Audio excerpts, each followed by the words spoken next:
Vamos a continuar. Estamos siendo puntuales. Tiene la palabra para presentar al siguiente ponente, don Roberto Gras, vocal de la Comisión Ejecutiva de la Sección de Familia. Adelante, don Roberto.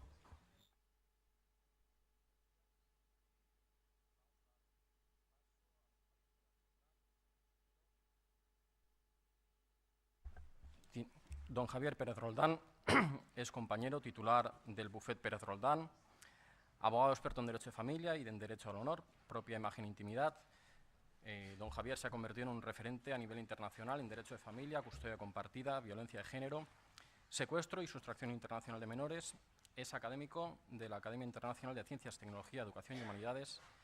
Ha participado en numerosas publicaciones, es contertulio en numerosos medios de comunicación. Actualmente dirige la primera revista española para padres separados y profesionales del derecho, que es familiaderechos.es. Además, es presidente del Centro Jurídico Tomás Moro y de la Asociación Europea de Abogados de Familia. Y sin más preámbulos, les damos paso a don Javier para que nos hable sobre los tópicos y la jurisprudencia en España. Bueno, muchas gracias especialmente pues a todos los miembros de la Junta del Ilustre Colegio de Abogados de Valencia por la invitación. Y previamente a entrar sobre la materia, pues voy a explicar, porque parece ser que han surgido dudas sobre el título de la conferencia. Tópica y jurisprudencia, escollos en torno a la atribución de custodias. Vamos a ver, ¿por qué esto? ¿O por qué la selección o la referencia a la tópica? Lo siguiente, vamos a ver, estamos muy acostumbrados en los juzgados muchas veces a citar pues sentencias del Tribunal Supremo, que es jurisprudencia, y ahora veremos si es o no es fuente del derecho. Bien, y muchas veces no le sacamos el jugo necesario. ¿Por qué? Porque nos acostumbramos a citarlo si se ajusta a nuestro caso. Bien, pero es que la jurisprudencia no solamente es de obligado cumplimiento lo que en sí diga aquella jurisprudencia, sino también las consecuencias lógicas del argumentario, bien, que se desprende de las razones por las que el Supremo cambia la postura. Bien, la tópica, por así decirlo, un arte muy antiguo, que ya Aristóteles habló de él, y Cicerón, bien, y que ha estado completamente olvidado durante mucho tiempo, hasta que en el año 53 pues, Theodor Bierweg publica su obra precisamente Tópica y Jurisprudencia. ¿En qué consiste la tópica? Pues simplemente es una técnica de resolución de problemas, es decir, cuando se nos presenta un problema concreto, bien, no podemos acudir en el mundo jurídico muchas veces a la ciencia, pues hay que acudir a una serie, para decirlo de manera que se comprenda, un argumentario. Bien, un abogado pues debe tener un argumentario hecho, porque siempre los juzgados en tema de familias, por ejemplo, se oponen a las custodias compartidas con los mismos argumentos que no son razonables. Y entonces ahí es donde entra pues, el cultivo de la razón. ¿Y por qué escolios? Escolios, comentarios breves, porque después, si me da tiempo, haré una especie de reseña de algunas sentencias que entiendo fundamentales del Tribunal Supremo y que entiendo que también sirven para allá de lo que las propias sentencias dicen. ¿Y esto por qué? ¿Y por qué antes anuncié el tema de las fuentes?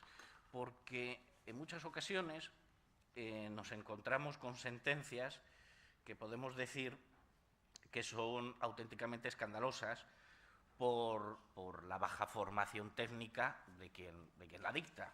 Y lo digo así no porque a lo mejor conoce muy bien el derecho de familia, pero no conoce a lo mejor otros preceptos que debiera conocer. Y entonces tengo aquí ahora mismo un auto, es el auto número 105 del 2016, no diré el juzgado, es un juzgado de Madrid, especializado en familia, bien, de 4 de abril del 2016. Entonces aquí se plantea la posibilidad de una custodia compartida en medidas provisionales y el juez no la otorga con la siguiente argumentación. Dice, si bien es cierto que la nueva orientación jurisprudencial de la que es ejemplo la sentencia de 29 de abril del 2013, y ahí copia un fragmento de la sentencia, que la custodia compartida no es una medida excepcional, sino que al contrario debe entenderse de general aplicación, dice, tales afirmaciones jurisprudenciales han de operar en el plano de la aplicación del derecho con arreglo al artículo 1.6 del Código Civil, únicamente como guías o directrices que sirven para resolver conflictos. Bien, y la jurisprudencia del Tribunal Supremo, ahora lo veremos, si es fuente de derecho o no lo es, hay quien sostiene que sí, hay quien sostiene que no, pero en cualquier caso es de obligado cumplimiento porque complementa el ordenamiento. Bien, Y después viene a decir otra serie de, como argumentario, en el mismo párrafo, dice que eso, que la jurisprudencia simplemente se debe utilizar como guías o directrices que sirven para resolver conflictos, sin que la custodia monoparental venga proscrita en absoluto por los recientes criterios doctrinales. Y dice, por ello, aun cuando sea aconsejable la custodia compartida siempre que no concurran causas que lo impidan, para acordar tal sistema lo decisivo no es la disposición y actitud de los progenitores para cumplir sus obligaciones con los hijos, sino el interés prevalente de estos, que, como se ha expuesto, se entiende protegido en la actualidad por la madre, sin perjuicio de su posible modificación cuando tengan una mayor edad, si las circunstancias así lo permiten. Todo ello teniendo en cuenta que no se aprecian los beneficios que podría reportar la alternancia quincenal que como plan de coparentalidad propone el padre. Bueno, este párrafo, que en principio es el único eje argumental de la resolución, pues contiene una ignorancia total de lo que es la jurisprudencia del Supremo y de lo que son las consecuencias lógicas y razonables de la jurisprudencia del Supremo. En primer lugar, como una ponencia que se expone en el Colegio de Abogados, pues muchas veces lo que interesa no es acudir a la vía académica, sino acudir a lo práctico, que es lo que quizá más interese. Vamos a ver, está claro que el artículo 1, si empezamos por el génesis, si empezamos por el principio de las cosas, el artículo 1 del Código Civil establece lo que son las fuentes del derecho. Y es verdad que dice en el 1.1 que las fuentes del ordenamiento jurídico español son la ley, la costumbre y los principios generales del derecho. Bien, pero no es menos verdad que en el 6 dice que la jurisprudencia complementará el ordenamiento jurídico con la doctrina que, de modo reiterado, establezca el Tribunal Supremo al interpretar y aplicar la ley, la costumbre y los principios generales del derecho. Bien, es decir, que está claro, es evidente, que el Supremo complementará el ordenamiento. No dice, dice complementará, no completar. No dice completar porque el ordenamiento, por definición, está completo en tanto en cuanto es la ley, la costumbre y los principios generales. Siempre hay alguna resolución.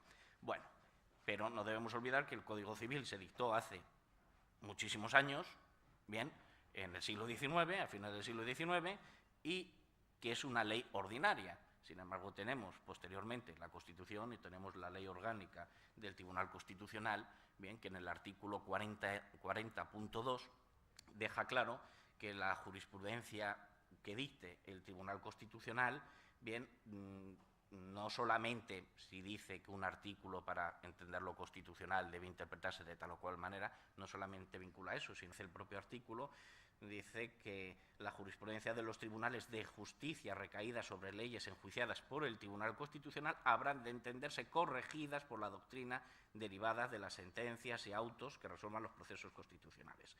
Es decir, el propio Tribunal Constitucional entiende que la jurisprudencia del Tribunal Supremo es de obligado cumplimiento. Y lo entiende sobre todo, y esto es fundamental, la ley de enjuiciamiento civil. ¿Por qué? Porque todos sabemos que existe el recurso de casación, y uno de los motivos más usados precisamente en el recurso de casación es el de infracción de ley, pues cuando el Tribunal de Instancia y la Audiencia Provincial posteriormente no han aplicado la ley conforme a los cánones que establece el Tribunal Supremo, de tal forma que podemos ir al recurso de casación porque se ha infringido la jurisprudencia del Supremo. Entonces, no vamos a entrar en posturas de si el positivismo jurídico establece si es fuente o no, nos vamos al irrealismo, y el irrealismo lo que dice, lo que se aplica en la práctica es que el Supremo en efecto vincula. Y además, ya digo, leyes posteriores que tienen mayor entidad que una ley ordinaria que es el Código Civil. Bien, ¿y por qué existe la casación? Y aquí es otro de los elementos trascendentales para analizar esta sentencia y después otra jurisprudencia que citaré.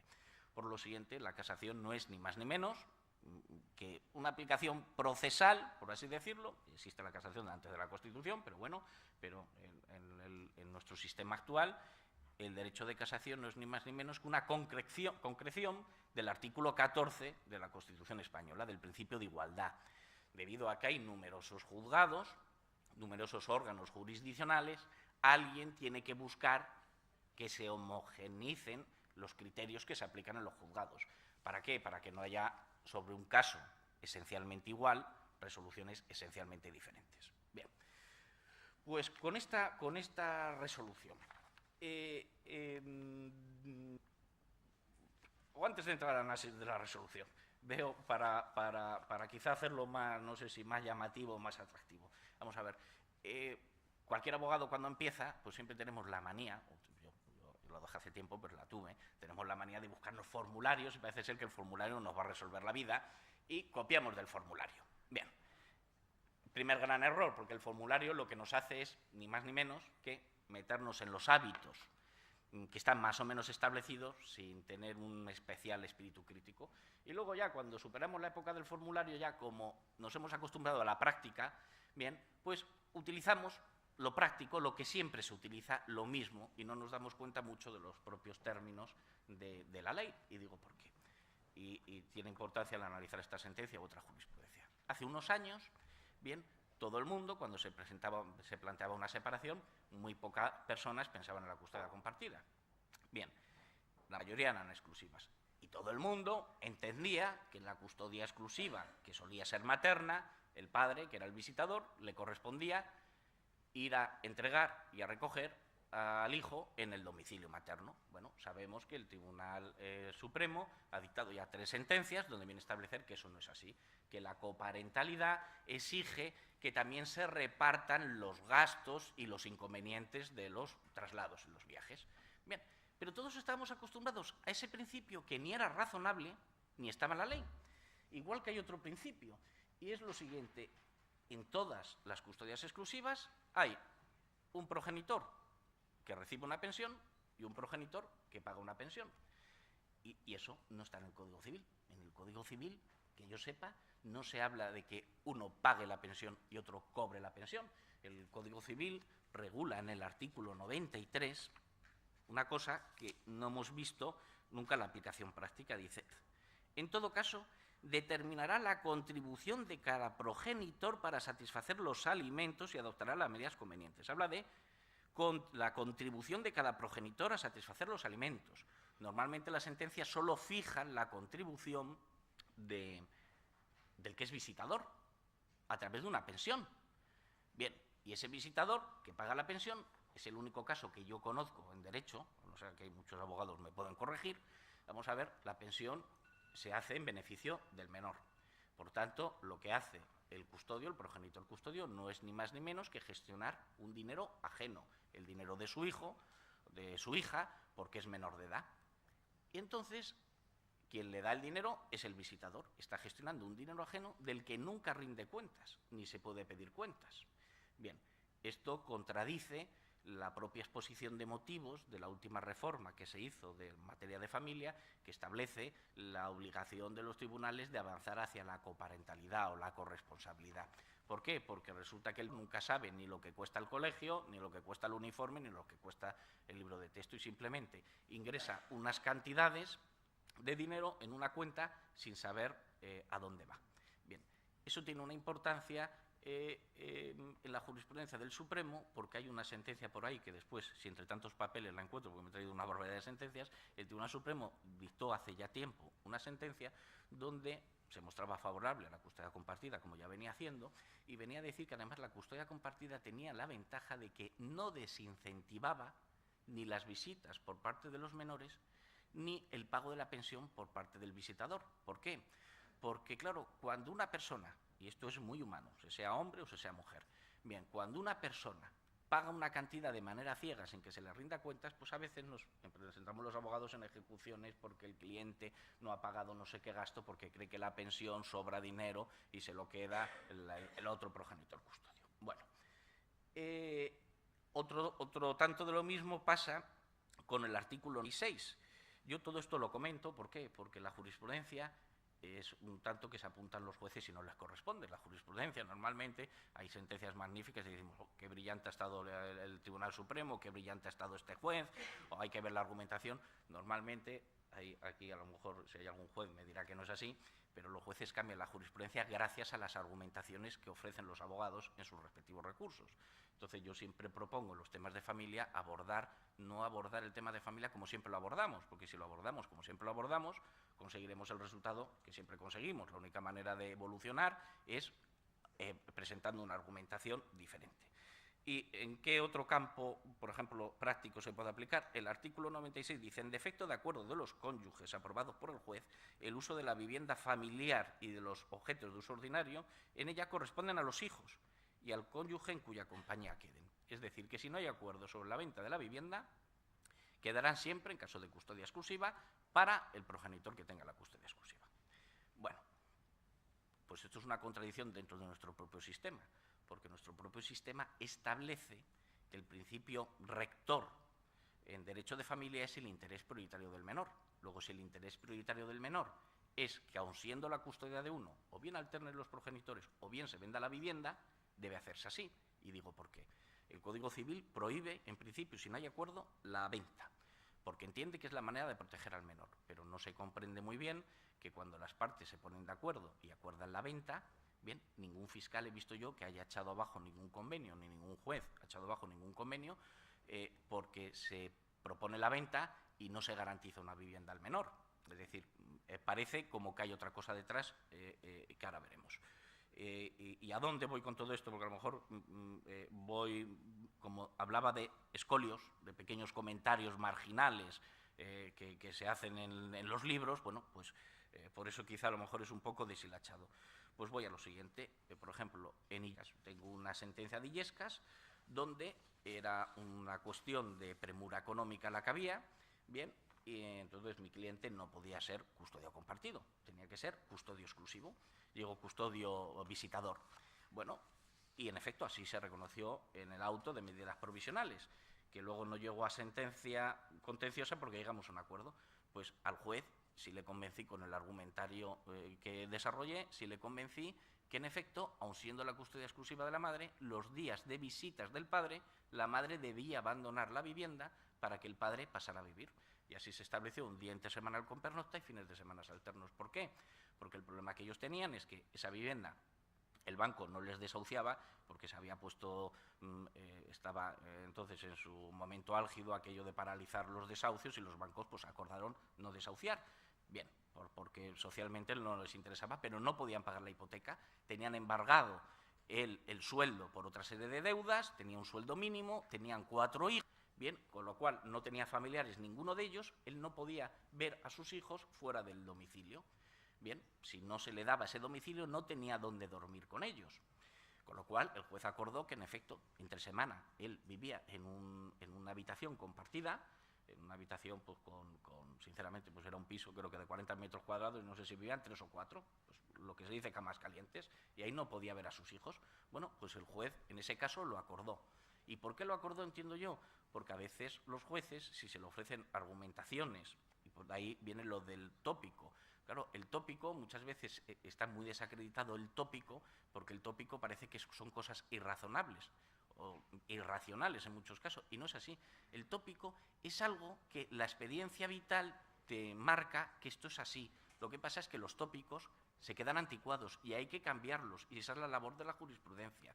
Bien, entonces, por ejemplo, hablando de esta sentencia en concreto que comentaba al principio, donde establece que el Tribunal Supremo, que esos son guías o no son guías.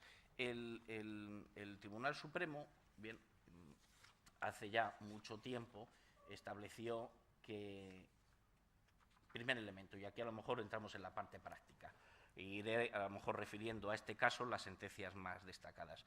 Hay una sentencia del Tribunal Supremo que muchas veces pasa desapercibida, a mí no, porque me acuerdo de ella porque es el día de mi cumpleaños, es el 8 de mayo del 2015. Y entonces esta sentencia lo que viene a decir simple y llanamente es que quien no fomenta la relación del otro progenitor con la descendencia, con los hijos, no puede ser custodio exclusivo.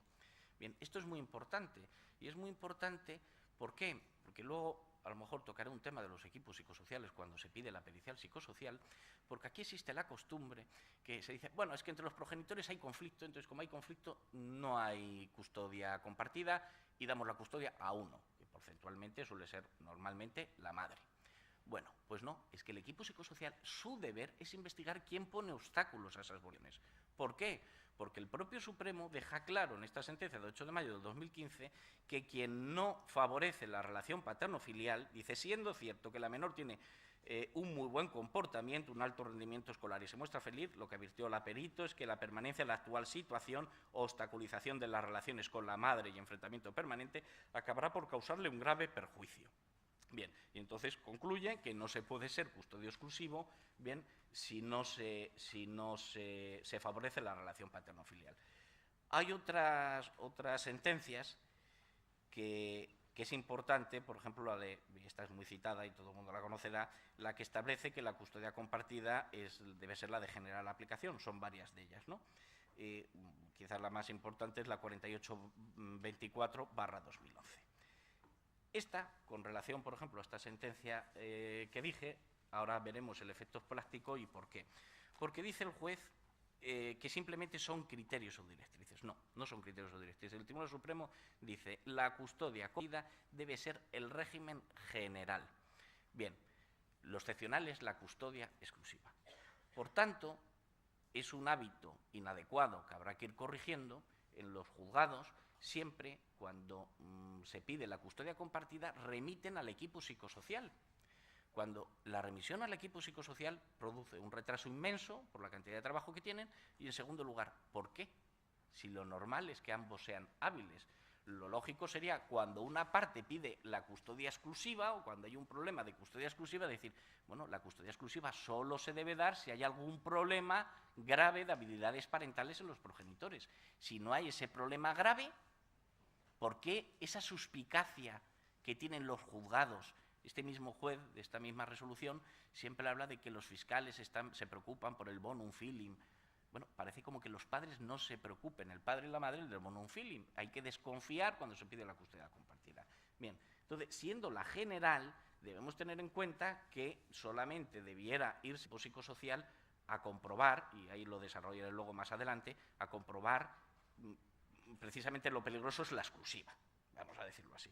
En segundo lugar, decía la sentencia, decía este auto que leía, dice que debido a la edad de los menores, por ello no se puede acordar este sistema, lo decisivo no es la disposición y actitud de los progenitores para cumplir sus obligaciones con los hijos, sino el interés prevalente de estos, que como se ha expuesto se entiende mejor protegido en la actualidad por la madre, sin perjuicio de su posible modificación cuando tengan una edad mayor.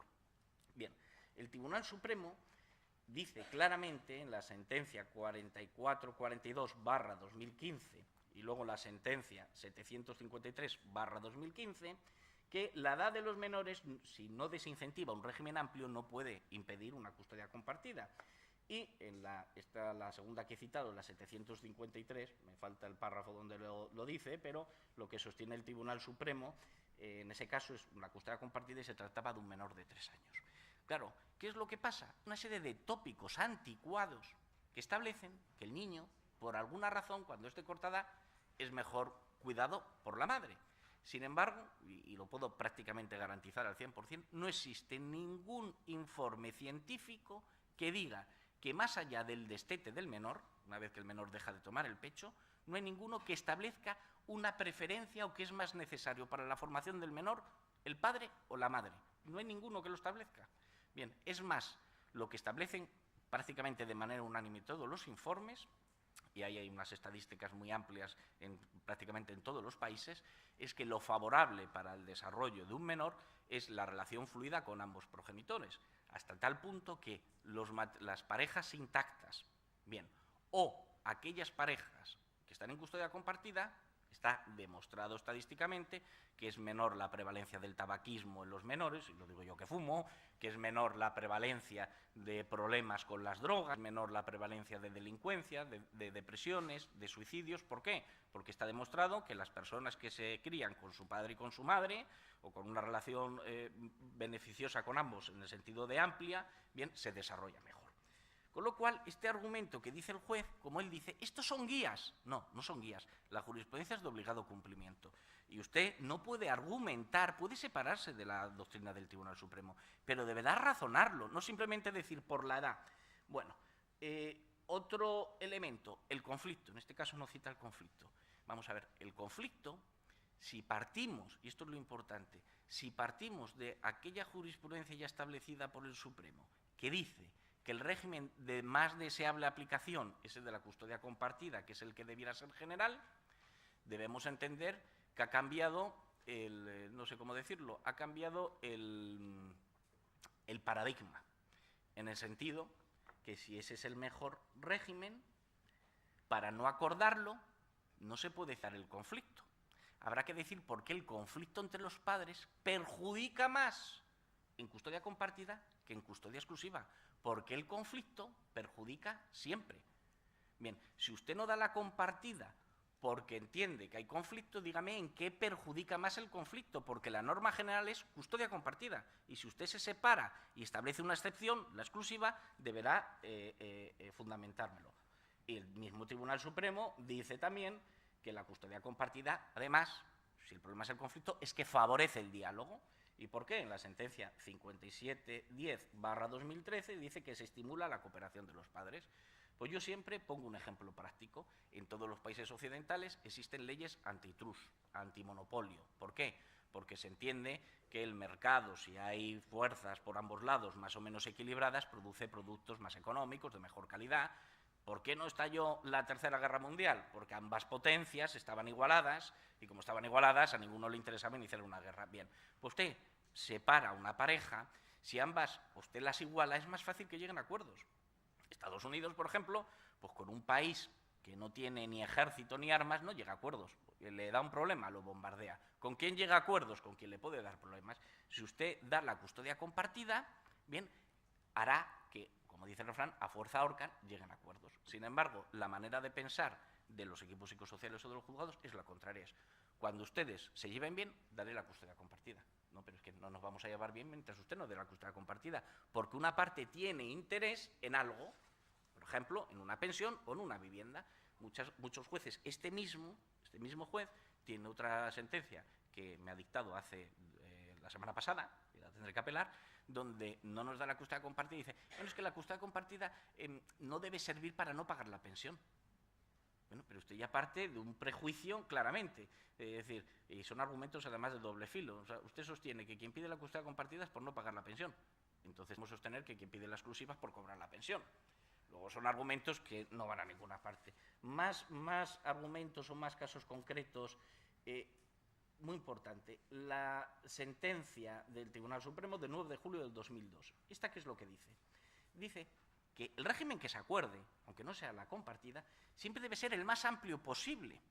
Y luego hay por lo menos 6 sentencias, no sé si luego las citaré o no las citaré, pero hay 6 sentencias que vienen a decir claramente que, habiendo un régimen de visitas amplio, no puede denegarse la custodia compartida.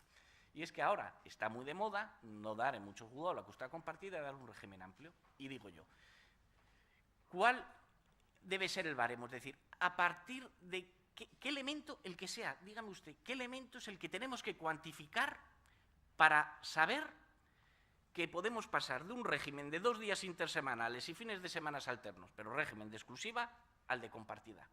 Porque es que si es un régimen amplio, dicen, no, es que claro, como a lo mejor no hay posibilidad de acuerdos, por ejemplo, en el tema de escolarización. Mire usted, el tema de escolarización es de patria potestad, con lo cual, si los progenitores no se ponen de acuerdo, no se pondrán de acuerdo ni en la compartida ni en la exclusiva. Luego lo perjudica igual. ¿Qué más no se ponen de acuerdo? ¿Un tratamiento médico? Pues es tema de patria potestad. Bien, y si vamos pensando, pues no encontramos desacuerdos graves que no sean materia de patria potestad. Bien, y además el Tribunal Supremo ya también ha dicho que la existencia de una condena por delito de coacciones, por cambiar la cerradura, la mujer fue condenada por cambiar la cerradura del domicilio, no es impedimento para la custodia compartida. También ha dicho que las malas relaciones entre las partes derivadas, por así decirlo, de un asunto de violencia de género que acabó en una solución, no es disculpa para impedir la custodia compartida.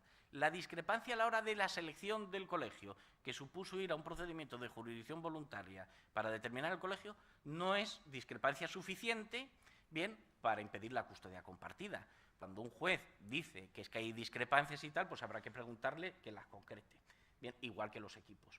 El régimen no sé cuánto va ni cuánto queda, porque sí querían tener los equipos. Vale. ¿Hasta qué hora es? Entonces me queda todavía. El régimen de custodia compartida, esto es muy importante. El régimen de custodia compartida, bueno, yo voy diciendo a todo lo que veo, esto es muy importante, y es que todo es importante porque en el mundo del derecho todo está relacionado. Vamos a ver. El régimen de custodia compartida es de aplicación con independencia de las opiniones personales de cualquier interveniente. Aquí lo que fue muy gracioso fue el Tribunal Supremo. ¿Por qué? Porque es que había un hábito, y sigue habiéndolo, en las audiencias provinciales, y el hábito es criterio de esta sala, y el Tribunal Supremo, yo no me acuerdo si es en la sentencia 4861/2010 o 2246/2013, en una de ellas, ambas tocan el mismo tema, dice, mire usted, es que a mí el criterio de la sala me da igual, lo que me importa es el criterio de la ley. Bien, el criterio de la ley dice lo que dice y el Tribunal Supremo está para interpretar, para complementar, y hemos dicho eso. Luego usted no puede aplicar el criterio de la sala, usted tiene que aplicar el criterio de la ley. Entonces dice, en la sentencia 4861, dice, el criterio que es independiente de las opiniones de quien deba adoptar dicha medida. ¿Por qué? Porque hay un asunto, hay una sentencia, esta, de todo lo que digo que es importante, esta es importante, porque esta la gané yo. Tuve suerte de que me dieron razón en el recurso de casación. Entonces esta para mí, bien, y es la sentencia 194/2016 del Tribunal Supremo. Bien, ¿aquí qué es lo que pasó? Pues lo que pasó es que había un juez que nos dio un régimen muy amplio y no nos dio la custodia compartida. Bueno, hicimos una exégesis de lo que era la doctrina del Tribunal Supremo y cómo la Audiencia Provincial de Madrid, en concreto, yo realicé un informe en su día por donde estudiamos las sentencias relativas a custodia compartida de 10 años seguidos, de las dos salas de la Audiencia Provincial de Madrid, la 22 y la 24. Bien, el Tribunal Supremo nos da la custodia compartida y dice, en el fundamento de derecho segundo, dice, la sentencia ciertamente desconoce, como si no existiera, la doctrina de esta sala y pone en evidente riesgo la seguridad jurídica de un sistema necesitado de una solución homogénea por parte de los tribunales a los asuntos similares. Bien, constantemente entiendo, los abogados debemos insistir un poco en algo que a lo mejor debieran presionar los colegios de abogados, y en su día lo estudié y no me acuerdo ya en qué resolución, pero la Unión Europea nos obligaba a todos los estados a publicar las sentencias de instancia. ¿Por qué? Porque la publicación de sentencias, cuando uno entra en el CENDOG, bueno, pues tiene su interés porque la seguridad jurídica exige no solamente saber qué ley se aplica, sino saber cómo se aplica esa ley. Bien, y bueno, pues vale, está muy bien conocer la jurisprudencia del Tribunal Supremo y las de la Audiencia Provincial, pero es que a mí lo que de verdad me importa como abogado cuando presento un pleito es el juzgado que me toca en primer lugar, el de instancia. Yo quiero saber qué resoluciones dicta, qué argumentación utiliza. ¿Por qué? Porque si a mí ese juez me dice que no da la custodia compartida, y voy a decir algo que a lo mejor fuera del ámbito jurídico pues puede extrañar, que no da la custodia compartida porque los padres mantienen criterios educativos diferentes, porque el uno es vegetariano y el otro es carnívoro, pues yo a mi cliente vegetariano le diré, tú di que comes carne todos los días, porque este es el criterio del juez. Bueno, pues no, se nos priva de ese derecho. Yo llegué a solicitar en un juzgado en el 24 que me diera a mis expensas todas las sentencias que había dictado en los últimos 10 años en donde se hubiera solicitado custodia compartida. Bueno, tachando los datos, tengo derecho a eso, porque la ley lo permite. Bien, no me lo dio. Al final, pues por cuestión de tiempo no lo recurrimos, pero nos tenía que haber dado todo aquel argumentario. Bien, entonces el propio Tribunal Supremo pues viene a decir, oiga, que estamos necesitados de seguridad jurídica, que esto lo que no puede ser es que depende en qué juzgado caigas o en qué sala de la audiencia o en qué audiencia te den o no te den la razón. Y luego viene a decir más adelante, dice, pero es que la Audiencia Provincial de Madrid dice, no solo desconoce la jurisprudencia de esta sala sobre la guardia y custodia compartida, sino que más allá de lo que recoge la normativa nacional e internacional sobre el interés del menor, resuelve el caso sin una referencia concreta a este. Bien, diciendo, oiga, usted desobedece todo. Bueno, hay otras sentencias aplicables en la cuestión del interés del menor, por lo siguiente, porque siempre muchos juzgados utilizan el interés del menor como un cajón desastre sin concretar absolutamente nada. Bien, y hay que pedir concreción en el interés del menor. ¿Y por qué? Porque a veces te deniegan. Yo me acuerdo cuando muchos abogados que estamos aquí, seguramente hace mucho tiempo, cuando teníamos alguna parte en un procedimiento que se iba a una localidad lejana o a las Islas Canarias o se iba a algún lado, pues el visitador se veía obligado a pagarse los viajes. Bien, y no conseguíamos, por más que argumentábamos, no conseguíamos que se repartiera el gasto del viaje o el traslado. Y claro, yo decía en los juegos de familia lo mismo. Miren, si la jurisdicción de familia será muy excepcional, todo lo que queramos y muy especial, pero los principios generales del derecho son principios generales del derecho. Y el que es causa de la causa es causa del mal causado. Y ahí están pues, los artículos del Código Civil del 1901, 1902, 1903, bien, que debe indemnizar aquel que causa un daño, debe indemnizar del daño ocasionado. Lo que no es posible es que el custodio o la custodia se vaya a una localidad lejanísima y le toque al otro tener que pagar los viajes. Bien, y ahí no me pueden alegar el interés del menor. porque al menor le da igual que le traslade el padre que la madre. Ahí es yo, y perdón por las mujeres que hay en la sala, pero yo muchas veces siempre decía lo mismo, que lo que interesaba antiguamente, todavía ya queda menos, lo que interesaba no era el interés del menor, sino el interés de la mayor, que normalmente pues eso era la madre. ¿Por qué? Porque yo tuve casos donde un cliente mío era el custodio y se trasladó injustamente, el juzgado, es verdad que el traslado lo dio por sentado, pero le hizo que él fuera el que tuviera que traer y llevar al niño. Y se hemos llevado otros muchos asuntos donde era la madre la que se iba fuera y quien tenía que ir a buscar y a recoger era siempre el padre. Bueno, las malas relaciones entre los progenitores, esta es de sobra conocida, porque quiero entrar en una cuestión de los equipos, porque le damos poca importancia. Dice aquí, la existencia de un régimen de visitas amplio para el progenitor no custodio es una preparación para la custodia compartida. Bueno, sentencia 5966/2003, 4084/2014, y bueno, y voy a dejar esta parte porque sentencias tengo todas estas seleccionadas, entonces son muchas, porque hay un tema que me interesa especialmente, y es el de los equipos psicosociales.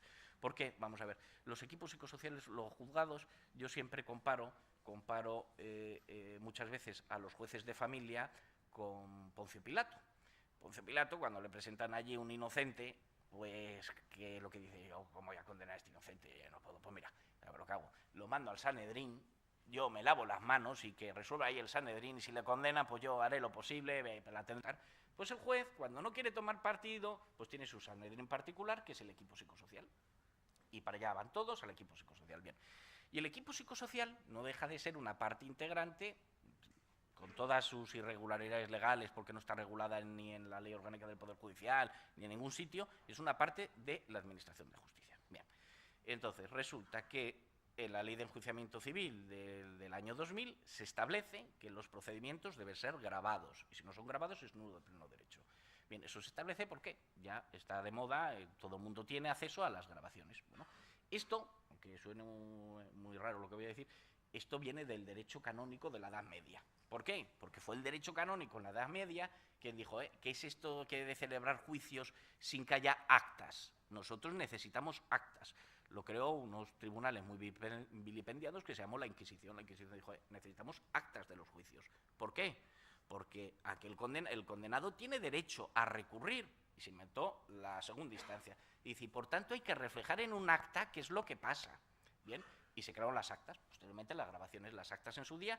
¿Quién certificaba las actas? El secretario, que era ajeno al juzgado, porque yo no me tengo por qué fiar de que el juez no me manipule los hechos, entonces me busco una persona ajena, que es el secretario. Bueno, y estas grabaciones y estas actas sirven para revisar la argumentación en vista de lo que ha sucedido, cómo ha interpretado las pruebas en segunda instancia. Bueno, es decir, que el sistema judicial español, como todo el occidental, se basa en la desconfianza y en que siempre tiene que haber alguien que pueda revisar viendo lo que ha pasado.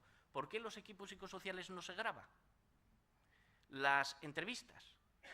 Pues claro, uno dice, resulta que el derecho desconfía más de los jueces que de los equipos, porque de los jueces le hace o grabarlo o tener al secretario levantando acta.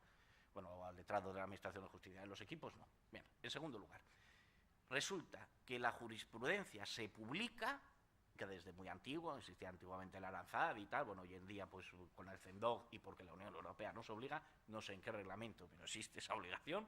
Bien, resulta que se publica por seguridad jurídica, porque ya los romanos tenían establecido que la seguridad jurídica, lo importante no era el derecho en sí, sino la aplicación del derecho. Bueno, ¿y quién publica los criterios del equipo psicosocial? Porque yo me he encontrado con asuntos donde el equipo psicosocial te dice, no otorgamos la custodia porque los horarios del padre o de la madre o quien sea son amplios. Y el mismo equipo, cuando tienes a uno, por ejemplo, yo he llevado a un cliente que estaba en paro, te dice que, claro, es que no transmitía a los hijos la rutina del trabajo. Entonces, claro, yo quiero saber qué criterio tiene ese equipo psicosocial, porque yo, como letrado, estoy en mi derecho de decirle al cliente, mira, ¿sabes lo que te digo? Moralmente mentir está mal. Yo no mentiría, porque, en fin, que está prohibido moralmente, pero no obstante, si tú quieres ganar el asunto, debes decir esto. Pues no puedo, porque aún el juez medio lo conozco, porque a través de las sentencias y de la audiencia provincial, pues sabemos cuando echa abajo una sentencia del juzgado número 23, la del 22, podemos colegir un poco los argumentos, pero el equipo psicosocial no. En segundo lugar, vamos a ver, ¿por qué razón Cuando los abogados pedimos el equipo psicosocial, no pedimos, oiga, mire usted, yo quiero el equipo psicosocial, bien, con estas condiciones. Yo suelo pedirlo así, digo, que me informe, sobre todo en los equipos que no conozco, en los juzgados donde ejerzo, que normalmente no ejerzo, ¿no? Que me indique el nombre de los psicólogos o la trabajadora social o quien sea que va a intervenir. ¿Por qué? Porque aunque la gente lo ignore, existe un derecho fundamental, esto lo sabemos todos, que es a recusar a un juez. Y por eso es obligatorio que se consigne el nombre del juez.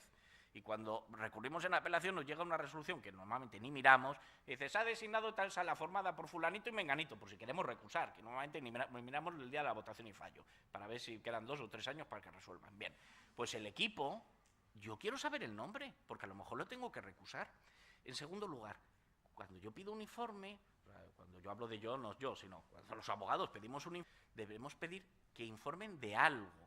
Bien, no es un informe del equipo psicosocial, yo quiero que informen sobre los rasgos de personalidad, la cercanía afectiva del menor a uno u otro progenitor o lo que estimemos oportuno, pero cosas concretas, porque es que una pericial dejamos las manos libres al perito a que informe lo que le venga en gana. ¿Y normalmente de qué informa? Pues informa del perfil de personalidad. El perfil de personalidad es una barbaridad, veo gente mirando el reloj, no sé si porque se aburre o porque me queda poco, queda poco, vamos a ver. El perfil de personalidad, oiga, es que para ser custodio no hay una personalidad mejor o peor, cada cual es como es, bien, y los hijos aprenderán de su padre unas virtudes y de su madre otras. Así que el perfil de personalidad, deontológicamente, los colegios de psicólogos dicen que no se puede establecer perjuicio ninguno a nadie por su personalidad. Bien, en los equipos, ¿qué más valoran? Hacen una serie, por ejemplo, de test de preferencias infantiles. Bien, te dice, no, es que el niño en el test de preferencias infantiles me ha elegido 6 de padre y 4 a la madre, o al contrario. Bueno, esos test no tienen validez científica.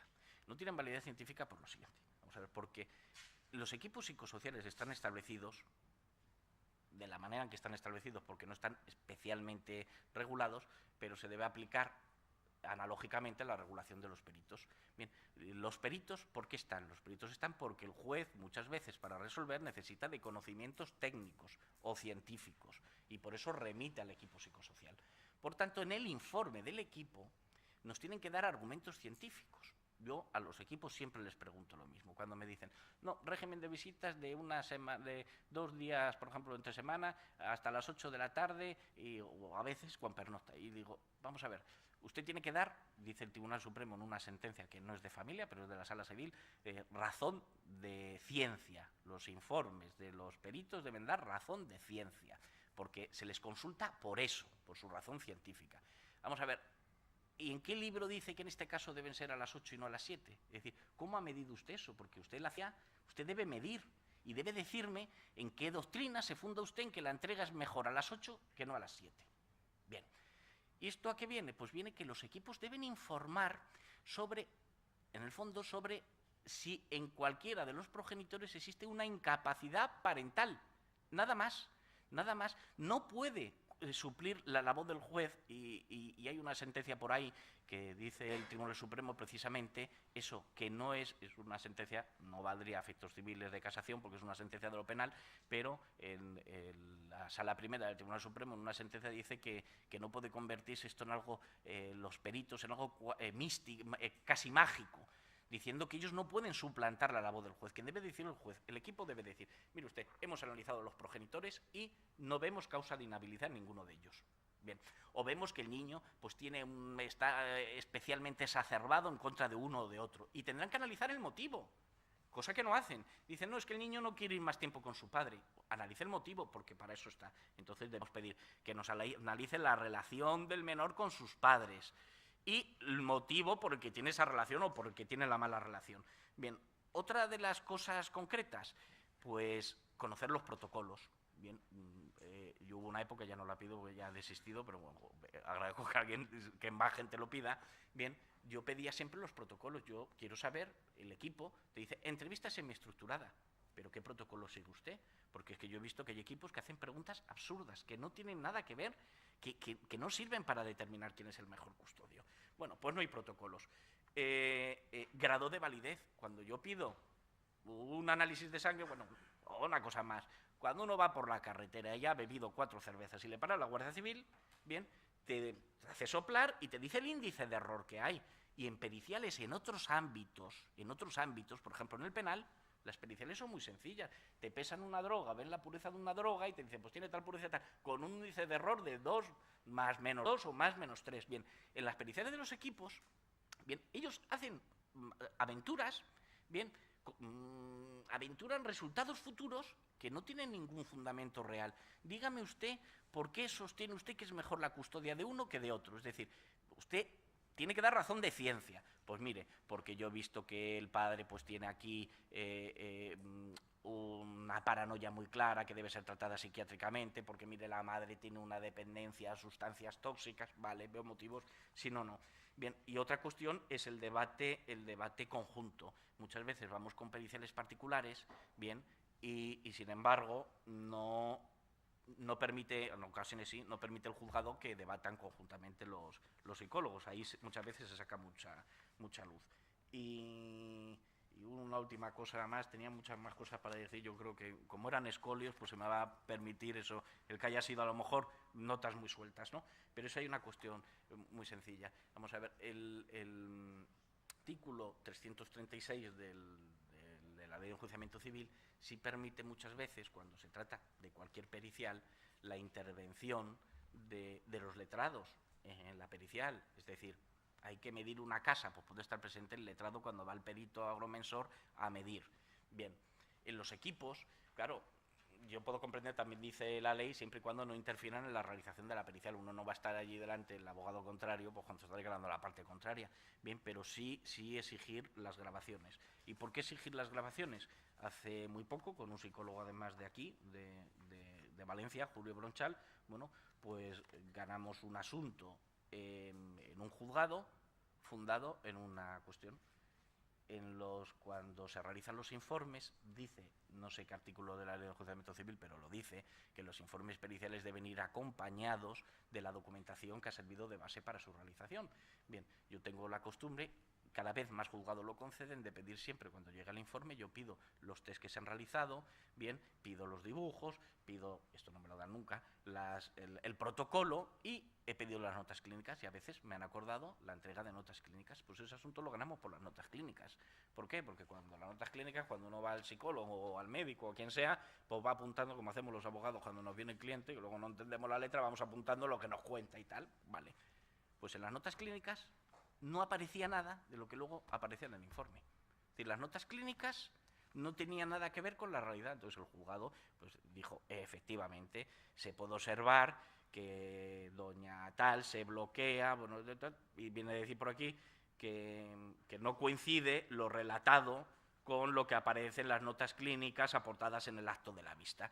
Bien, las notas clínicas y todo ese tipo de documentación es importante pedirla, y es importante pedirla, ya sí que termino, porque hay un argumento clave. Todo manera de conocimiento humano necesita de unos criterios. Ahora se dice modernamente así, de manera muy hortera, un protocolo. Ahora hay protocolo para todos. Bien, antes se llamaba método científico. Bueno, y el método jurídico y el método científico no se diferencian en mucho. Bien, el método científico consiste en que uno consigna datos, por ejemplo, de lo que tarda en caer un objeto a la Tierra. Bien, consigna datos, esos datos los hace públicos para que otros científicos puedan decir, pues estás equivocado al consignarlo. Mira, bueno, consigna los datos, corrige los datos y luego hace una hipótesis. Bien, nosotros tenemos la hipótesis de los equipos, lo que nos dice el equipo, pero ¿y los datos? ¿Y si usted se ha equivocado a corregir el test? ¿Por qué usted no me lo da? Porque yo de un juez, si se equivoca en su razonamiento, yo puedo apelar, pero los informes del equipo, ¿por qué son inapelables? Y finalmente, ¿por qué usted, que no debe hacerlo y los jueces lo permiten? Yo, por ejemplo, cuando pido equipo psicosocial, nunca pido que informen sobre la custodia compartida. No, es que la custodia compartida, hay una sentencia por ahí, yo también la traía, que dice el Tribunal Supremo, pero vamos, si se pone en el buscador, dice que la compartida se debe fundar en criterios jurídicos. Usted, psicólogo, me da los datos, me da si el niño se lleva mal, si la niña se lleva peor, me da los datos y yo decidiré. Y la segunda parte del equipo es lo social. Si hay un trabajador social, no es para que escuche la historia de las partes, es para que el trabajador social comprueben pues todas estas mentiras que hacemos los abogados decir a los clientes, y que llamen al trabajo y digan ¿cuál es el horario? Y que comprueben esos datos. pero no para que hagan opiniones, que yo he visto informes firmados por la trabajadora social, porque a lo mejor la psicóloga no está, y te informa a favor o en contra de la custodia compartida. No, dé usted los datos. Estos son los horarios, este es lo que gana, y el juez ya decidirá. Y no sé, ya creo mejor no decir nada más por no cansar, no aburrir demasiado más. Pues muchas gracias por la asistencia.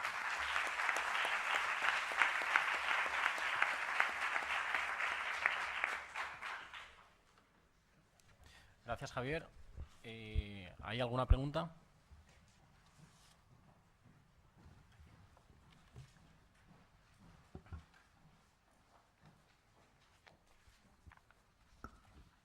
Buenos días. Se ha referido a los equipos psicosociales, pero yo no sé en Madrid, pero aquí en Valencia, sobre todo en los partidos judiciales de los juzgados de pueblos, yo me he encontrado allí muchos informes psicológicos de peritos designados por el juzgado que tienen bastante poco rigor y que, pues, por ejemplo, las entrevistas se desarrollan solamente, entrevistan al niño con uno de los padres, no con el otro, con lo cual, por ejemplo, ya no puedes acreditar posible alienación parental porque va con el padre o con el progenitor con el que convive a lo mejor y ya te encuentras limitado para un cambio de custodia, por ejemplo. O incluso luego van al juicio a ratificarse en el informe y te dicen preguntas sobre una causa que impida la custodia compartida y te dicen, es que no sabemos qué va a pasar, no sabemos cómo va a resultar. Entonces, evidentemente, te vetan toda posibilidad de cambiar el régimen de custodia. Y eso, y luego, básicamente, que en muchos casos el juez directamente coge el informe, se va a las exclusiones y dice, el informe es muy claro, no aconseja el cambio de custodia. Entonces, ahí...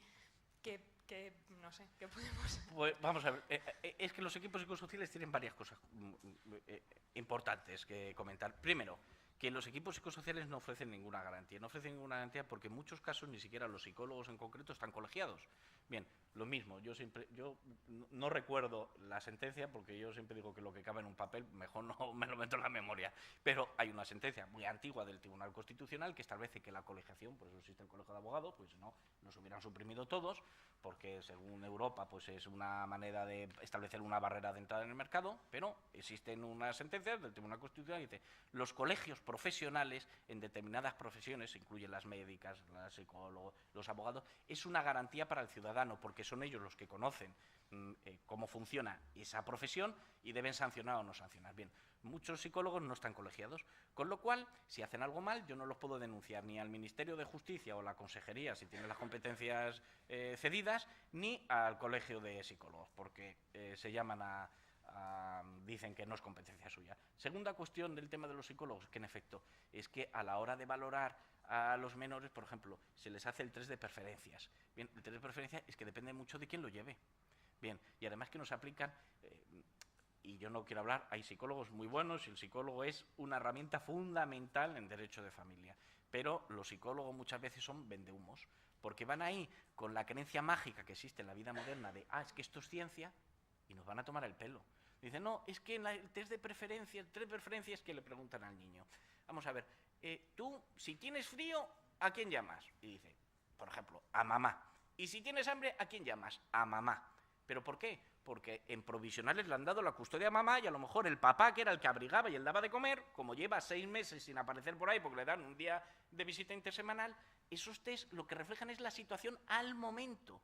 Y los niños, no hace falta haber estudiado psicología para saber que su visión cronológica del tiempo es más limitada que la nuestra, se fijan en lo que pasa últimamente. Bien, entonces, la única manera de impugnar eso es, entiendo yo, es a la hora del interrogatorio, que luego los jueces te dicen, no, esto está para dudas. No, para dudas no. Está, hay también una serie de artículos que dicen que está para resolver cuestiones técnicas. Yo siempre les digo, vamos a ver, ¿y ustedes por qué han valorado solo en compañía de la madre y no del padre? Y siempre les digo, cuando establecen, no, y tal régimen, digo, oiga, ¿y en qué libro está eso? ¿En qué test está eso? Es decir, ¿por qué usted sabe que es mejor un día? Y claro, yo a los juicios siempre voy pues, con este tocho de sentencias, y cuando me has comentado esto de, es que en el futuro no saben, bueno, pues hay una sentencia muy bonita, que es la 1699/2014 del Tribunal Supremo, que lo que viene a decir es que no puede denegarse la custodia compartida por razones meramente especulativas, un régimen de sospecha, dice, y es que lo que hace la sentencia es explicar un modelo de custodia sobre una base meramente especulativa. Hay que decir al juzgado, pero usted no especule, vamos al equipo, digo, vamos a ver, Y si damos la exclusiva, ¿no hay riesgo ninguno para los niños? Porque es que en el fondo lo que subyace es un temor a la vida, cuando al revés, lo general es la compartida. Y solamente si vemos algún riesgo irá a la exclusiva, pero cuidado, es que la exclusiva tiene per se más riesgos. Y tiene más riesgos porque la custodia exclusiva siempre es algo excepcional, porque el propio Tribunal Supremo lo reconoce y está en la realidad es que con diferente dedicación del padre y la madre, pero los niños cuando han estado en una pareja intacta han tenido contacto con los dos.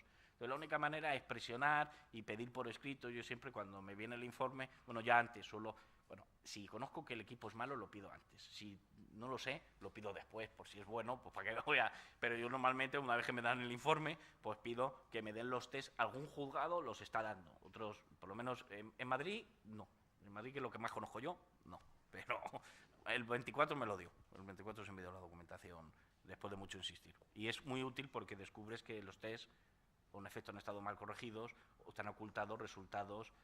Muchas veces, por ejemplo, en el Milon, que es un test que sacas datos muy buenos sobre psicopatías, pues te esconden escalas que están por encima de 75, que es por encima del punto de corte, y que eso, si uno va al manual corrector del test, te dice hay que mandarlo a un psiquiatra, y el psicólogo hace ahí su opinión.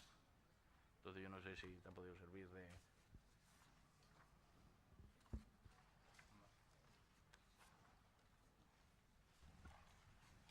¿Sí?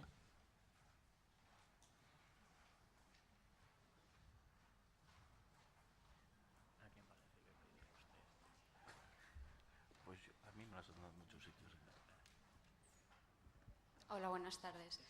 Recientemente, en un caso de modificación de medidas, la contraparte solicitó, bueno, yo instaba la modificación de medidas por parte del padre y la otra parte solicitó como prueba un informe pericial por un equipo psicosocial.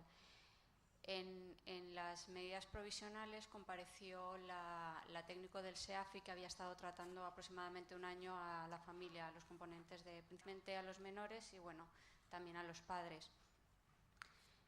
El juez entendió, es un juzgado de una población cercana a Valencia, el juez entendió que no era necesario que un equipo psicosocial emitiera un informe porque había una administración que estaba llevando a cabo durante un año un trabajo sobre la familia que podía ser importante y que el técnico del SEAFI perfectamente estaba capacitado para emitir el informe, y es lo que acordó. Evidentemente la compañera, se opuso. Lo que me sorprendió también es que la fiscal, en la vista de las medidas, de la modificación de medidas, también confirmó los argumentos de la compañera, diciendo que la técnico del SEAFI no estaba capacitada para emitir un informe. No entendí muy bien por qué, porque tampoco argumentó, dijo que los criterios no eran los mismos, que si las pautas no tenían por qué ser las mismas. En definitiva, yo cuando la compañera recurrió la decisión de su señoría de que fuera el SEAFI quien emitiera el informe, quien había estado tratando a la familia durante un año, argumenté que el técnico del SEAFI era un psicólogo y estaba plenamente, así lo entendía yo, no sé, igual me equivoco, tampoco estoy muy especializada en el tema, pero creo que estaba igualmente capacitada para poder emitir un informe sobre la situación familiar o la conveniencia de que tuviera que haber algún tipo de modificación, o si el padre o la madre estaba capacitado o no, o qué conflictos podía haber en la familia. Es más, creo que podía ser mucho más extenso, y de hecho fue un informe muy extenso en comparación con lo que los pocos que yo he visto de un equipo psicosocial. Al final no concluía con quién tenía que irse, pero yo creo que entendí que ella consideraba que eso era una facultad del juez, pero evidentemente en la vista se le preguntó qué recomendaría, qué sería mejor para uno y otro desde su punto de vista. Claro, hay varias cuestiones. Primera cuestión. Si los equipos funcionaran bien y fueran buenos, y yo creo que con carácter general tienen un nivel bastante bajo de calidad, bien, pero si fueran buenos los equipos psicosociales, en efecto, se distinguen de los servicios sociales o de médicos por lo siguiente, para explicarlo de manera muy sencilla, vamos a ver, que se comprenda a lo mejor. Cuando uno va a un médico porque le duele algo, el médico no investiga. Si yo le digo, oiga, mire, señor, es que me duelen las cervicales, pues me dice, pues mire, tome tal pastilla, o duerma así o duerma así. Él no tiene por qué desconfiar de lo que yo le estoy contando, porque es un terapeuta, porque está haciendo, por así decirlo, terapia. Bien, sin embargo, cuando uno presenta una demanda porque ha tenido un accidente y supuestamente le duelen las cervicales, tiene que ir a un forense, que también tiene la misma titulación que este médico. ¿Por qué? Porque tiene que aplicar técnicas, bien, para descubrir si yo le estoy mintiendo. Así como el médico se fía de mi palabra, bien, el forense no, porque el forense tiene que detectar mentiras. Bien, ¿qué es lo que pasa en el ámbito familiar? En el ámbito familiar, otro tanto de lo mismo, los psicólogos del equipo deben ir dirigidos, si hay métodos y sistemas, para intentar ver si mienten, si no mienten, si están ocultando datos. Entonces, en ese aspecto dan un servicio muy diferente al que puedan dar los servicios sociales. ¿Por qué? Porque los servicios sociales además cometen algo que solamente pasa en España, y es lo siguiente, que quien está tratando, por ejemplo, una familia, nunca debiera hacer un informe, y que seguro que ese informe y ese psicólogo, seguro que es bastante mejor que el del equipo, vamos, segurísimo, pero no deben hacer un informe. ¿Por qué? Porque cuando uno está haciendo terapia o tratando, el hecho de hacer informes que pueden ser usados en contra o en beneficio de uno, pues pone tu trabajo, lo pone al borde del riesgo.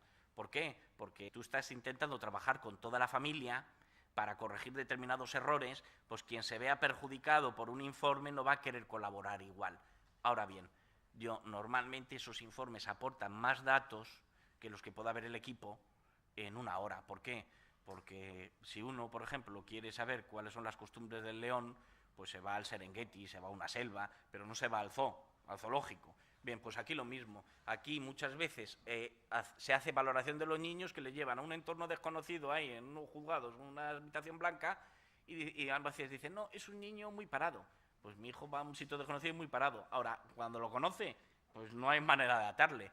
Pues pasa un poco con los servicios sociales. Seguro que aporta más datos, pero también son datos que en este caso, siendo los servicios sociales, también están muy corrompidos. ¿Por qué? Porque no por los servicios sociales, sino porque cuando hay una separación, todo ya lo que se realiza en la separación, todo se hace ambas partes, con consecuencias judiciales. Entonces, es difícil detectar, porque todo el mundo actúa sabiendo que va a haber una modificación o que la pueda haber. Y entonces, a raíz de esto que de todas maneras, que me preguntas, hay una sentencia que es curiosa y es reciente, es la 1901/2016, donde precisamente lo que habla ahí es de que cómo el hecho de establecer, por ejemplo, días intersemanales, porque tú ibas a una modificación de medidas, días intersemanales, dice la sentencia, dice, se acude al régimen de guardia y custodia, si se acude a este régimen de guardia y custodia compartida, ha de ser para que los menores tengan estabilidad alternativa con ambos progenitores, sin verse sujetos a situaciones incómodas en sus actividades escolares, extraescolares o personales durante la semana. Bien, ¿por qué? Porque el padre proponía una custodia compartida que en el fondo era como una custodia exclusiva, el tiempo era el 50%, pero había 2 visitas intersemanales, entonces viene a decir el tribunal, no, mire, esto no es una compartida porque es que incomoda a los niños. Bien, pues el tema de, no sé tu caso concreto, pero es que muchas veces intervienen servicios sociales, intervienen de muchas entidades, porque ya hay una separación, y hay una separación donde se ha creado una situación desigual que hace ya disfuncionar la familia. Y muchas veces se lleva a la familia a multitud de centros y a multitud de análisis, es porque usted ha creado una disfunción. ¿Y por qué ha creado la disfunción? Porque si usted le da a una persona la sartén por el mango, pues siempre le va a golpear al otro con la sartén. Da igual que sea el padre o la madre a quien le dé usted la sartén. Y entonces, desde el momento en que se construyen relaciones desiguales, es muy difícil salir de ese bucle. Entonces, yo no sé en el caso concreto ahí qué es lo que pretenden los servicios sociales, pero que muchas veces el problema es la organización que hemos dado a la relación que se ha roto.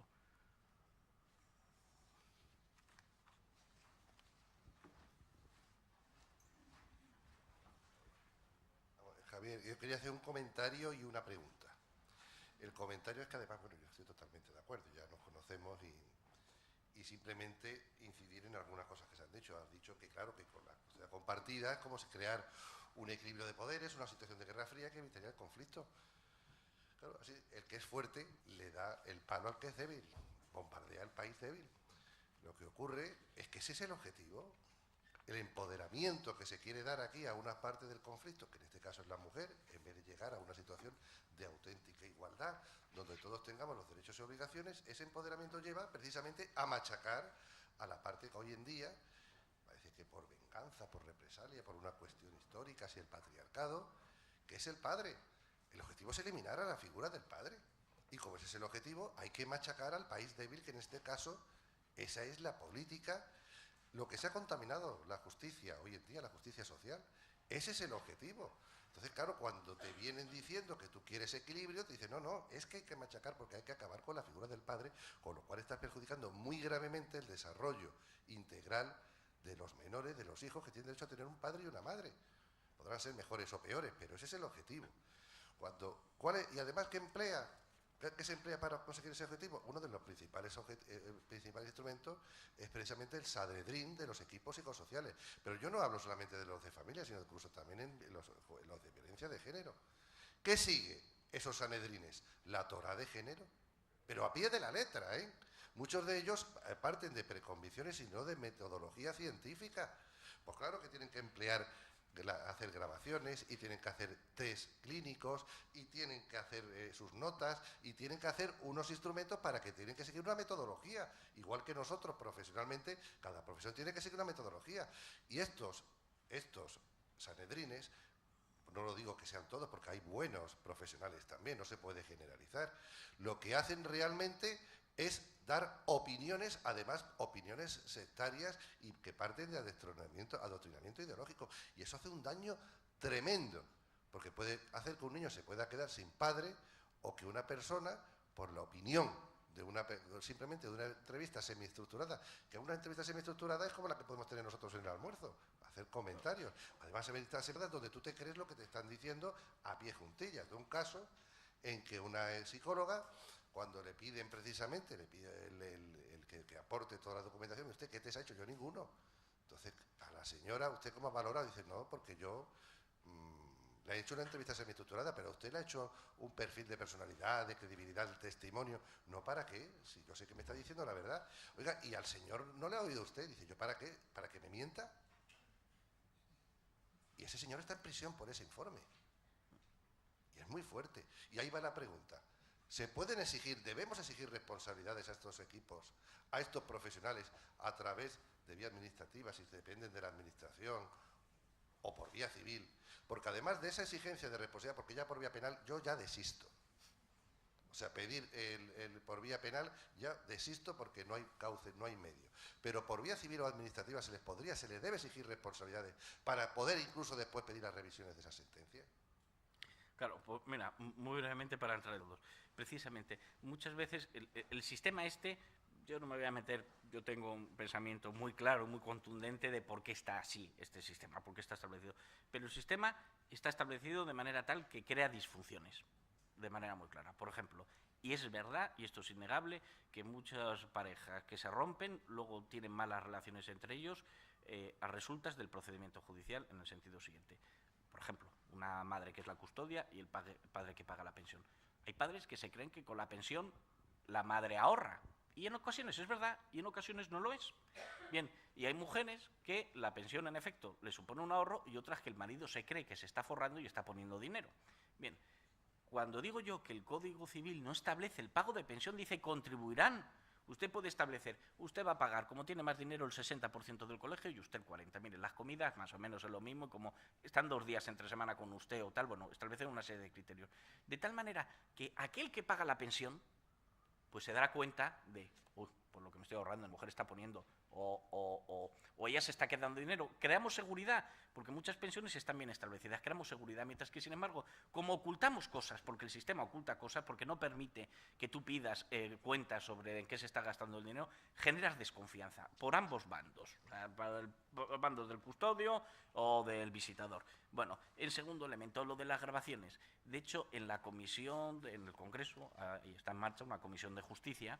Bueno, entonces hay un partido político, Ciudadanos, que ha pedido, entre otras cosas, bueno, por una serie de proyectos que no me voy a meter yo en el proyecto, pero entre otras cosas que para garantizar la labor de los equipos psicosociales se proceda a la grabación de las exploraciones. Bueno, a esa especie de comisión que está todavía iniciando, pues se invitó a la decana de los juzgados de Madrid, que es la juez del número 79. Bien, y estaba de acuerdo en muchas reformas, pero esa no, bajo ningún concepto. Eso de grabar los equipos psicosociales, no. ¿Por qué? Porque en el fondo es de conocimiento público que estos equipos hacen lo que les parece. Bien, lo que haríamos cualquiera. Yo seguramente aparcaría siempre en zona prohibida si no hubiera multas. Pero como hay guardias por la calle, pues no lo hago. Pues los equipos yo seguramente, ¿sabe, no? Pues mentiría constantemente si no hubiera posibilidad de que me pillaran. Yo no digo que sea más santo que nadie, pues los equipos hacen lo que les parece. Y en efecto lo hacen por criterios ideológicos, en el sentido siguiente. Aplican y están aplicando muchas veces instrumentos y criterios, bien, que de ideología de género. Y la ideología de género, si uno, y esto, bueno, esto en la hoja web, voy a hacer publicidad de la Asociación Europea de Abogados de Familia, aparecerá seguramente después de verano un estudio, lo siguiente, de cogiendo todas las fundadoras del movimiento de ideología de género, bien, Fisher y compañía en los años 60 en Estados Unidos, todas, en todos los libros o referencia que publicaron en su día, en el primero, segundo y tercer capítulo, hablan de que la ideología de género es un instrumento político. Bien, y los equipos están aplicando muchas veces criterios que en efecto no son de justicia. Y en cuanto a la posibilidad de salir de esta situación, el problema de salir de esta situación es que el equipo comete una irregularidad y uno denuncia al colegio de psicólogos. Normalmente los colegios de psicólogos dicen, yo no tengo competencia porque como no tiene la obligación de estar colegiado, si lo está, incluso en el supuesto de que le sancione. Yo he tenido el caso de un psicólogo que le han sancionado. Bien, lo consiguió el cliente porque es muy cabezota y lo consiguió, vamos, a pulso. Bueno, le sancionaron, pero ¿cuál es el problema? Que en las ofertas públicas para ocupar el puesto en el equipo psicosocial no está como requisito estar colegiado. Entonces la administración te dice, yo no ejecuto esa sanción, porque como yo no puse como requisito estar colegiado, con lo cual un señor que está diciendo, los profesionales que regulan su actividad están diciendo que lo hace mal, sigue haciéndolo mal en los juzgados. Bien, entonces por vía colegial no hay solución. Y además, si por ejemplo no te da la razón el colegio, recurres al contencioso administrativo, el contencioso te dice, no, es que usted no tiene interés legítimo. Y digo, ¿cómo que no tengo interés legítimo si yo es que llevo mi procedimiento en ese juzgado y me va a tocar otra vez el equipo? Por lo penal no tiene nada que hacer, aunque lleves grabaciones. Bien, ¿y qué otra ya te queda? Pues la de daños y perjuicios. A lo mejor esa se puede intentar. Yo, y también en septiembre seguramente aparezca, en un juicio que hace poco celebramos, en efecto, lo colgaremos esa parte por lo siguiente, porque se hizo un test, se hizo un informe sin valorar al hombre, sin valorarla él para nada. Bien, entonces en el juicio pues yo le pregunto a la trabajadora social, que tenía más perfil de dar más conflicto que la psicóloga, digo, oiga, pero ¿no es verdad que el protocolo del Ministerio de Justicia establece que para hacer este tipo de informes se debe entrevistar a los dos? No quería responder. Se lo vuelvo a preguntar y el juez, mire, diga usted sí o no. Dio la evasiva por respuesta y al final, después de insistir, el juez dijo, bueno, sí, pero es que ¿para qué le vamos a entrevistar a él? Porque claro, él, si le llamamos aquí, solamente va a negarlo todo. ¿Y ella por qué va a mentir? ¿Ella para qué va a venir aquí a inventarse nada? Bueno, pues este era un tema penal, resulta absuelto. Es la sentencia esta de Albacete, claro, vamos a colgar en internet la parte, además eso no sale en la grabación, pero al juez se le ve en la vista que se le ven los ojos y lo apuntó allí directamente. Ella decía que la mujer para qué iba a mentir y que por otra parte para qué le iban a llamar a él. Pues claro, uno dice, bueno, pero usted ya está presumiendo entonces que quien denuncia siempre denuncia. Oh, y acabó una solución, ¿por qué? Porque había otra serie de elementos, entre ellos las notas clínicas, que demuestran que la psicóloga en sus notas clínicas, esta señora decía que su marido daba voces y que la maltrataba porque chillaba mucho. Entonces en las notas clínicas empieza, esta es una psicóloga privada, empieza 4 años antes de la separación, empieza a ver a tratarla, ¿no? Y entonces uno ve las notas clínicas y dice, no, vamos a ver, es que en mi trabajo me acosan, los compañeros míos de trabajo me acosan sexualmente. No, es que con todos los vecinos me llevo mal porque me tienen manía. Pero así, tal cual, ¿eh? Todo esto, un montón de notas, de un montón de días, de un montón de... No, es que mi padre, bueno, ha muerto, yo tengo una gran depresión porque mi padre ha muerto y me sobreexigía mucho mi padre. Pero es que ahora mi madre me sobreexige y mis hermanos no me ayudan. y tengo problemas también con una prima y de su marido durante 4 años que estuvo en terapia no habló nada. ¿Y cuándo empezó a hablar?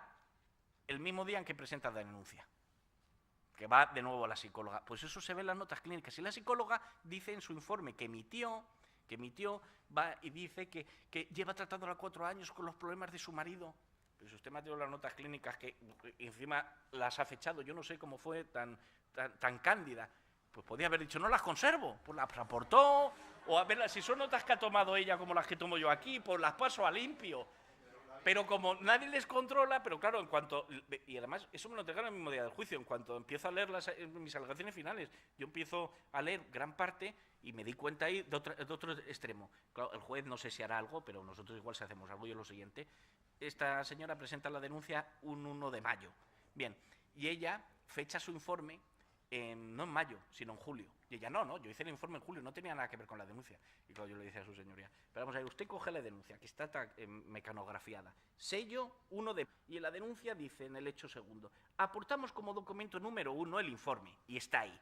Y el informe tiene fecha de julio, pero evidentemente es de mayo. Y claro, como estoy yo en las alegaciones finales, como tenía las notas clínicas, de repente paso, veo el test y digo, ahí va, si está aquí el test, y el test hay que rellenar arriba la fecha. Y digo, esto, y lo descubrí ahí, o sea, según lo iba diciendo, vamos a ver la fecha. Y la fecha de que rellenó el test, 1 de mayo. Pues claro, eso es una falsedad, pero es que vas por lo penal, es una falsedad cometida en una pericia, en una causa penal. Pero vas por lo penal y habrá pasado a ti lo mismo que a mí. Y te dicen, no, esto es una cuestión técnica de colegio de psicólogos. Pero la pregunta, en este caso, por ejemplo, imaginémonos que ahora los cortes sorteos y a este hombre lo condenan en base a eso. No podemos ir a por lo menos una declarativa en el que se demuestre que ese informe está mal hecho.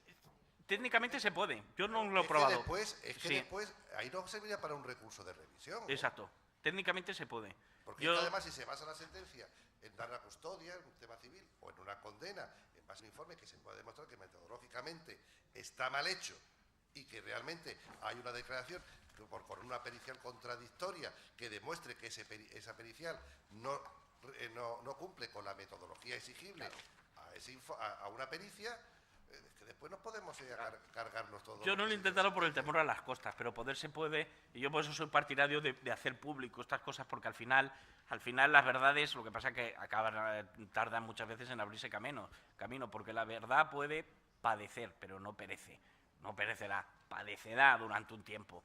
Pues eso es lo que ocurre y al final se abrirá camino, pero es una realidad, y es una realidad que ahora también en algunos, y esto hay que decirlo, algunos equipos que se han puesto muy a favor de la custodia compartida, también hay problemas, porque son casos típicos donde la custodia debe ser exclusiva y en muchos casos de las madres, y están dando compartidas.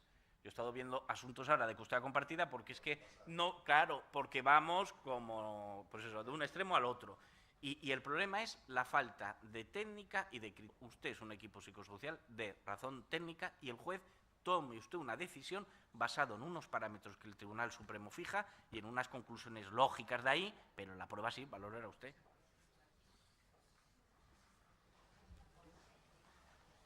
Bueno, si no hay más preguntas, hacemos una parada. Empezaremos a las 5. He estado un poquito antes porque si no puntuales, porque hay mucho tiempo hasta las 5.